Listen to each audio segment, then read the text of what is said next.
굿모닝 365 통성경 시간입니다. 예수님께서는 제자들에게 세 계명과 여러 가르침을 주시고 예수님 자신과 제자들을 위해 기도하신 후에 제자들과 함께 기도론 시내 건너편으로 갔습니다. 그때 가룟 유다는 산헤드린 공회가 보낸 사람들과 함께 예수님이 있는 동산으로 옵니다. 그리고 예수님을 결박하여 대제사장 가야바의 장인이었던 안나스에게로 끌고 갑니다. 예수님께서는 이곳에서 산헤드린 공회 재판을 받으신 후 다시 로마 총독에게로 넘겨져 빌라도 재판을 받으십니다. 자, 그러면 오늘의 성경 요한복음 18장에서 19장까지 읽겠습니다.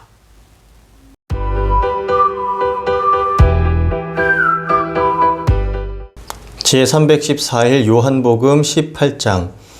예수께서 이 말씀을 하시고 제자들과 함께 기드론 시내 건너편으로 나가시니 그곳에 동산이 있는데 제자들과 함께 들어가시니라.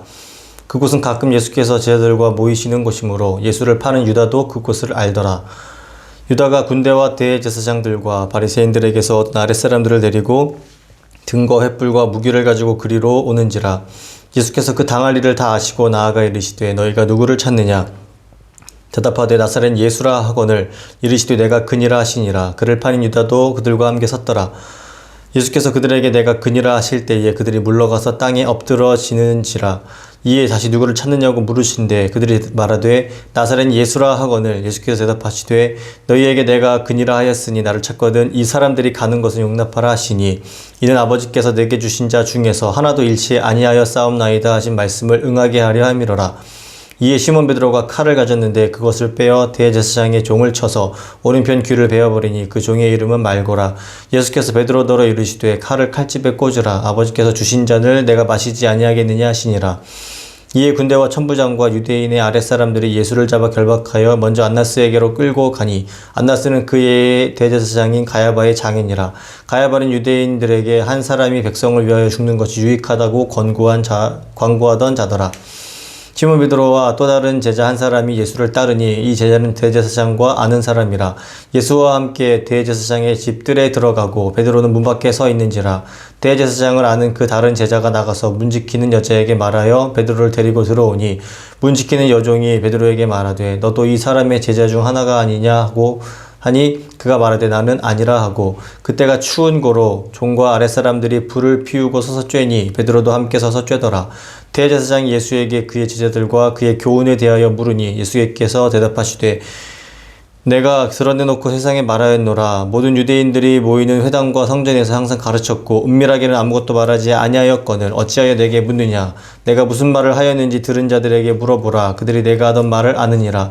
이 말씀을 하시며 곁에 섰던 아랫사람 하나가 손으로 예수를 쳐 이르되 내가 대제사장께 이같이 대답하느냐 하니 예수께서 대답하시되 내가 말을 잘못하였으면 그 잘못한 것을 증언하라. 바른 말을 하였으면 내가 어찌하여 나를 치느냐 하시더라. 안나스가 예수를 결박한 그대로 대제사장 가야바에게 보내니라. 시몬 베드로가 서서 불을 쬐더니 사람들이 묻되 너도 그 제자 중 하나가 아니냐? 베드로가 부인하여 이르되 나는 아니라 하니 대제사장의 종 하나는 베드로에게 귀를 잘린 사람의 친척이라. 이르되 내가 그 사람과 함께 동산에 있는 것을 내가 보지 아니하였느냐? 이에 베드로가 또 부인하니 곧 닭이 울더라. 그들이 예수를 가야바에게서 관정으로 끌고 가니 새벽이라. 그들은 더럽힘을 받지 아니하고 유월절 잔치를 먹고자 하여 관정에 들어가지 아니하더라. 그러므로 빌라도가 밖으로 나가서 그들에게 말하되 너희가 무슨 일로 이 사람을 고발하느냐? 대답하여 이르되 이 사람이 행악자가 아니었더라면 우리가 당신에게 넘기지 아니하였겠나이다. 빌라도가 이르되 너희가 그를 데려다가 너희 법대로 재판하라. 유대인들이 이르되 우리에게는 사람을 죽이는 권한이 없나이다 하니 이는 예수께서 자기가 어떠한 죽음으로 죽을 것을 가리켜 하신 말씀을 응하게 하려 함이로라.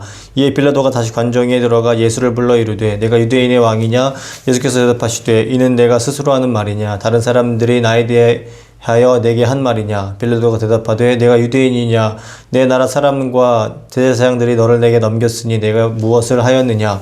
예수께서 대답하시되 내 나라는 이 세상에 속한 것이 아니니라. 만일 내 나라가 이 세상에 속한 것이었더라면 내 종들이 싸워 나로 유대인들에게 넘겨지지 않게 하였으리라. 이제 내 나라는 여기에 속한 것이 아니니라. 빌라도가 이르되 그러면 내가 왕이 아니냐? 예수께서 대답하시되 내 말과 같이 내가 왕이니라. 내가 이를 위하여 태어났으며 이를 위하여 세상에 왔나니 곧 진리에 대하여 증언하려 함이로라. 무릇 진리에 속한 자는 내 음성을 듣느니라 하신대 빌라도가 이르되 진리가 무엇이냐 하더라.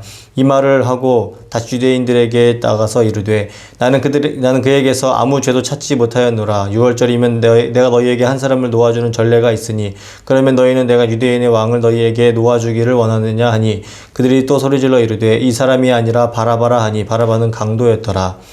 요한복음 19장. 이에 빌라도가 예수를 데려다가 채찍질 하더라. 군인들이 가시나무로 관을 엮어 그의 머리에 씌우고 자색옷을 입히고 앞에 가서 이르되 유대인의 왕이여 평안할지어다 하며 손으로 때리더라. 빌라도가 다시 밖에 나가 말하되 보라 이 사람을 데리고 너희에게 나오나니 이는 내가 그에게서 아무 죄도 찾지 못한 것을 너희로 알게 하려 함이로라 하더라. 이에 예수께서 가시관을 쓰고 자색옷을 입고 나오시니 빌라도가 그들에게 말하되 보라 이 사람이로다 하매 대제사장들과 아랫사람들이 예수를 보고 소리질러 이르되 십자가에 못 박으소서 십자가에 못 박으소서 하는지라. 빌라도가 이르되 너희가 친히 데려다가 십자가에 못 박으라. 나는 그에게서 죄를 찾지 못하였노라. 유대인들이 대답하되 우리에게 법이 있으니 그 법대로 하면 그가 당연히 죽을 것은 그가 자기를 하나님의 아들이라 함이니이다. 빌라도가 이 말을 듣고 더욱 두려워하여 다시 관정에 들어가서 예수께 말하되 너는 어디로부터냐 하되 예수께서 대답하여 주지 아니하시는지라. 빌라도가 이르되 내게 말하지 아니하느냐 내가 너를 놓을 권한도 있고 십자가에 못 박을 권한도 있는 줄 알지 못하느냐. 예수께서 대답하시되 위에서 주지 아니하셨더라면 나를 해할 권한이 없었으리니 그러므로 나를 내게 넘겨준 자의 죄는 더 크다 하시니라. 이러함으로 빌라도가 예수를 놓으려고 힘썼으나 유대인들이 소리질러 이르되 이 사람을 놓으면 가이사의 충신이 아니니이다. 무릇 자기를 왕이라 하는 자는 가이사를 반역하는 것이니이다. 빌라도가 이 말을 듣고 예수를 끌고 나가서 돌을 깐 뜰 히브리 말로 가바다에 있는 재판석에 앉아 있더라. 이날은 6월절의 준비일이요 때는 제6시라. 빌라도가 유대인들에게 이르되 보라 너희의 왕이로다. 그들이 소리 지르되 없이하소서 없이하소서 그를 십자가에 못 박게 하소서. 빌라도가 이르되 내가 너희 왕을 십자가에 못 박으랴. 제사장들이 대답하되 가이사 외에는 우리에게 왕이 없나이다 하니 이에 예수를 십자가에 못 박도록 그들에게 넘겨주니라. 그들이 예수를 맡음에 예수께서 자기의 십자가를 지시고 해골 히브리 말로 골고다이라 하는 곳에 나가시니 그들이 거기서 예수를 십자가에 못 박을새 다른 두 사람도 그와 함께 좌우편에 못 박으니 예수는 가운데 있더라.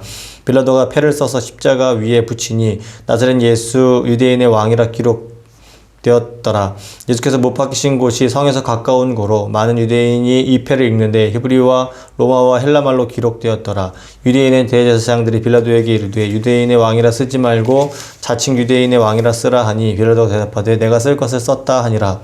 군인들이 예수를 십자가에 못 박고 그의 옷을 취하여 네 깃에 나눠 각각 한 깃씩 얻고 속옷도 취하니 이 속옷은 호지 아니하고 위에서부터 통으로 짠 것이라. 군인들이 서로 말하되 이것을 찢지 말고 누가 얻나 제비 뽑자 하니 이는 성경에 그들이 내 옷을 나누고 내 옷을 제비 뽑나이다 한 것을 응하게 하려 함이로라. 군인들은 이런 일을 하고 예수의 십자가 곁에는 그 어머니와 이모와 글로바의 아내 마리아와 막달라 마리아가 섰는지라. 예수께서 자기의 어머니와 사랑하시는 제자가 곁에 서 있는 것을 보시고 자기 어머니께 말씀하시되 여자여 보소서 아들이니이다 하시고 또 그 제자에게 이르시되 보라 내 어머니라 하신대 그때부터 그 제자가 자기 집에 모시니라. 그 후에 예수께서 모든 일이 이미 이루어진 줄 아시고 성경을 응하게 하려 하사 이르시되 내가 목마르다 하시니 거기 신포도주가 가득히 담긴 그릇이 있는지라. 사람들이 신포도주를 적신 해면을 우슬초에 메어 예수의 입에 대니 예수께서 신포도주를 받으신 후에 이르시되 다 이루었다 하시고 머리를 숙이니 영혼이 떠나가시니라. 이날은 준비일이라. 유대인들은 그 안식일이 큰 날이므로 그 안식일에 시체를 십자가에 두지 아니하려 하여 빌라도에게 그들의 다리를 꺾어 시체를 치워달라 하니 군인들이 가서 예수와 함께 못 박힌 첫째 사람과 또 그 다른 사람의 다리를 꺾고 예수께 이르러는 이미 죽으신 것을 보고 다리를 꺾지 아니하고 그중 한 군인이 창으로 옆구리를 찌르니 곧 피와 물이 나오더라. 이를 본 자가 증언하였으니 그 증언이 참이라. 그가 자기의 말하는 것이 참인 줄 알고 너희로 믿게 하려 함이니라. 이 일이 일어난 것은 그 뼈가 하나도 꺾이지 아니하리라 한 성경을 응하게 하려 함이라. 또 다른 성경에 그들이 그 찌른 자를 보리라 하였느니라. 아리마대 사람 요셉은 예수의 제자이나 유대인이 두려워 그것을 숨기더니 이 일 후에 빌라도에게 예수의 시체를 가져가기를 구하매 빌라도가 허락하는지라. 이에 가서 예수의 시체를 가져가니라. 일찍이 예수께 밤에 찾아왔던 니고데모도 모략과 침향 섞은 것을 100리트라쯤 가지고 온지라. 이에 예수의 시체를 가져다가 유대인의 장례법대로 그 향품과 함께 세마포로 쌌더라. 것이라. 예수께서 십자가에 못 박히신 곳에 동산이 있고 동산 안에 아직 사람을 장사한 일이 없는 새 무덤이 있는지라. 이날은 유대인의 준비일이요 또 무덤이 가까운 고로 예수를 거기 두니라. 아멘.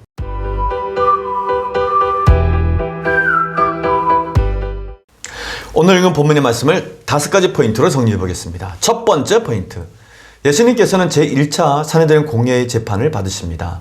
예수님께서는 제자들과 마지막 유월절을 첫 번째 성찬식으로 마치시고 드디어 산헤드린 공회에 잡힐 것을 아시면서도 겟세마네 동산으로 기도하러 가십니다. 요한은 예수님께서 구약 성경에 기록된 말씀대로 사역을 했다고 말씀하고 있습니다. 그래서 그 내용을 세세히 기록하고 있습니다. 그리고 요한은 예수님의 인성보다는 예수님의 신성에 초점을 맞추어서 예수님 이야기를 기록하고 있습니다. 이러한 이유 때문에 요한은 예수님의 겟세마네 기도는 생략했지만 마지막 유월절을 첫 번째 성찬식으로 행하실 때 드렸었던 예수님의 중보 기도를 더 비중 있게 많이 기록했던 것입니다. 그리고 구약 성경의 기록대로 예수님께서 가룟 유다의 배신을 미리 예측하시고 그곳으로 가셨다고 증언하고 있습니다. 이는 하나님의 어린 양이 되어 묵묵히 십자가를 지고 가시는 예수님의 모습을 묘사한 마태, 마가, 누가복음과는 다소 차이를 보이고 있습니다. 다시 말해 요한은 예수님께서 하나님의 뜻을 이루는 최후 승리를 위한 메시아로서 구약 성경에 기록된 대로 십자가를 향해 나아가시는 모습을 하나하나 기록하고 있는 것입니다. 예수님과 제자들이 기도른 시내 건너편 동산으로 기도하러 가셨을 때 가룟 유다도 로마 군인들과 함께 산헤드린 공회가 파견했던 그 사람들을 데리고 예수님을 체포하러 옵니다. 산헤드린 공회는 예수님을 체포하기에 치밀하게 준비했습니다. 먼저 가룟 유다의 밀고에 따라 야간에 기습적으로 체포할 계획을 세웁니다. 그리고 혹시 모를 유대 백성들의 소요를 대비해서 천부장이 이끄는 로마 군대까지도 동원했습니다. 또 야간 체포에 맞는 철저한 준비로 등과 횃불을 준비했고 검과 몽치를 갖고 완전 무장한 체포조를 파견했던 것입니다. 그러나 예수님께서는 그 당할 일을 다 아시고 예수님을 체포하러 온 사람들에게 스스로 자신이 나사렛 예수이심을 밝히십니다. 이에 예수님을 잡으러 온 사람들이 그 말에 깜짝 놀라서 두려움을 느껴 뒤로 물러서게 됩니다. 예수님께서는 이렇게 체포당하시는 중에도 제자들이 피할 수 있도록 길을 열어주십니다. 예수님은 자신을 체포하러 왔던 그 사람들에게 나만 체포하고 제자들은 체포하지 말고 놓아주라고 말씀합니다. 이는 예수님께서 제자들 중 어느 누구도 잃지 않으시려고 하는 의도였습니다. 이처럼 예수님께서는 산헤드린 세력들이 보낸 사람들에게 잡히시는 그 순간까지도 제자들을 아끼시고 보호하셨던 것입니다. 이때 베드로가 나서서 대제사장총 말고의 길을 칼로 베면서 예수님의 체포를 가로막고 나옵니다. 그러나 예수님께서는 도리어 베드로를 막아서십니다.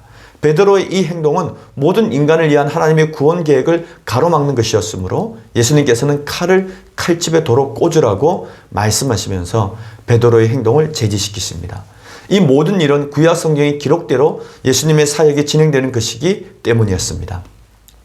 요한은 예수님께서 이때 주신 말씀이 예수님께서 이전에 말씀하셨던 내가 마시는 잔임을 깨닫고 이때의 모든 과정이 예수님께서 직접 그 잔을 마시는 과정이었다는 사실을 증언하고 있습니다.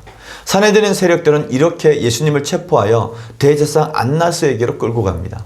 안나스는 가야바의 장인으로서 산헤드린 공회의 회원의 공회의 원로였습니다. 안나스는 이후에 오순절 때에도 베드로를 신문한 장소에 나타납니다.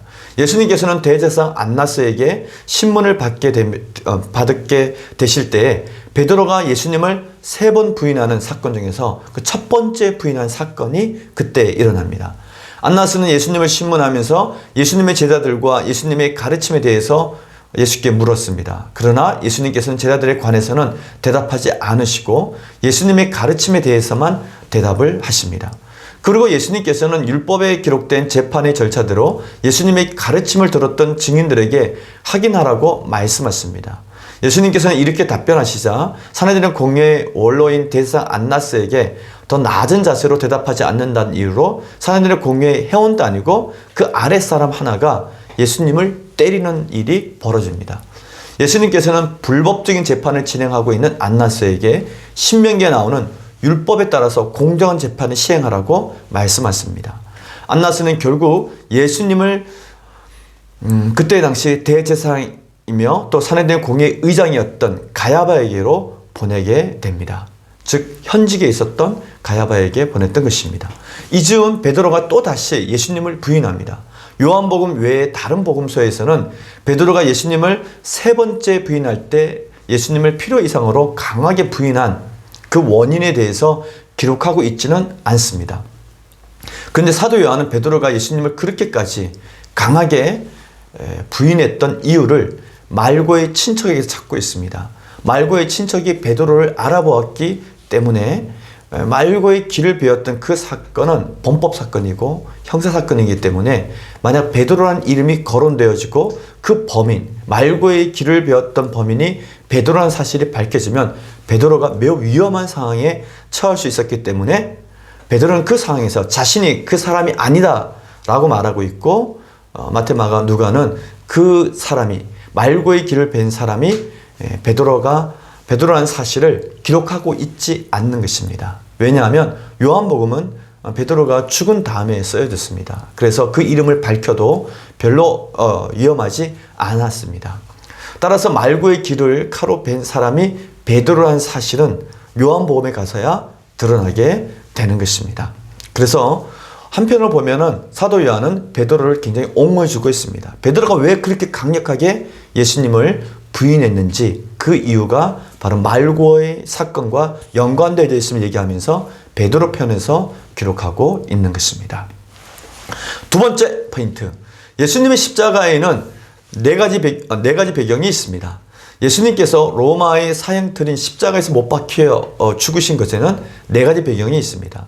그 네 가지 배경은 다음과 같습니다. 첫 번째 배경은 산헤드린 공의 세력들이, 즉 대제사장 세력들이 예수님의 십자가 처형을 원했기 때문입니다.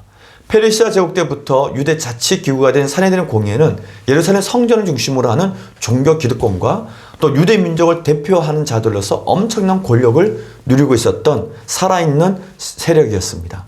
산헤드린 공의회는 예루살렘 성전과 산헤드린 공의회 재판과 모세 율법을 가지고 유대사의 내부를 장악하고 있었고 로마 제국 전역에 퍼져 있는 디아스포라 유대인들이 사용하고 있는 그 해당까지도 관리하고 있었습니다. 근데 그들은 산헤드린 공의회의 기득권을 계속 유지하기 위한 지지 기반이었던 유대 백성들이 예수님께로 가는 것을 두려워했습니다. 민심이 또 민중들의 인기가 다 예수께로 갔던 것이죠. 그들이 만약 어설프게 예수를 잡으면 예수님을 따르는 자들이 반기를 들어 밀란을 일으킬 수 있다고 그들은 판단했습니다. 그래서 그들은 유월절에 예수 잡기를 시도하지 않았던 것입니다. 두 번째 배경은 로마 총독 빌라도는 처음에는 예수님의 십자가 처형을 원하지 않았지만 결국 그는 예수님의 십자가형을 명령하게 됩니다. 빌라도는 예수님에 대한 산헤드린 공의 세력들이 시기를 잘 알고 있었습니다. 그리고 처음에는 예수님을 지지하는 백성들이 일으킬 수도 있는 밀란을 또 원치 않았습니다. 그러나 산헤드린 공의 세력들이 매수한 군중들에 의해서 예수를 십자가에 못 박지 않으면 오히려 더 큰 밀란이 일어날 것을 두려워했던 빌라도는 결국 예수님의 십자가형을 로마 총독의 자격으로 언도하게 됩니다. 그래서 예수님의 십자가 배경에는 빌라도 총독 로마가 있는 것입니다. 세 번째 배우는 바로 사단이 있습니다. 사단이 가룟 유다에게 예수를 팔 마음을 집어넣어 주었고 창세기 3장 15절에 보면은 여자의 후손이 뱀의 머리를 상하게 하고 그 뱀은 여자의 후손의 발꿈치를 상하게 할 것이다 라고 말씀했는데 사단은 끝까지 십자가로 예수를 몰고 가면서 예수 그리스도의 발꿈치를 상하게 하는 일을 했던 것입니다. 마지막 네 번째 배경은 예수님의 십자가는 하나님의 구원 계획이시다는 것입니다. 하나님께서 모든 인간을 구원하시기 위해서 십자가를 하늘 지성소가 되게 하셨던 것입니다. 세 번째 포인트. 예수님께서는 십자가 6시간 동안 7가지 말씀을 하십니다. 예수님께서는 산헤드린 공의회 재판과 로마 총독 빌라도의 재판을 받으시고 결국 십자가를 지시게 됩니다. 이처럼 요한복음은 예수님께서 십자가로 가신 길에 대해서 간략히 서술하고 있습니다. 그 이유는 이미 다른 복음서에서 그 내용들을 충분히 설명했기 때문이고 요한 자신이 알고 있는 증언들과 부활 이후의 예수님에 대해서 집중적으로 기록하기 위함이었습니다.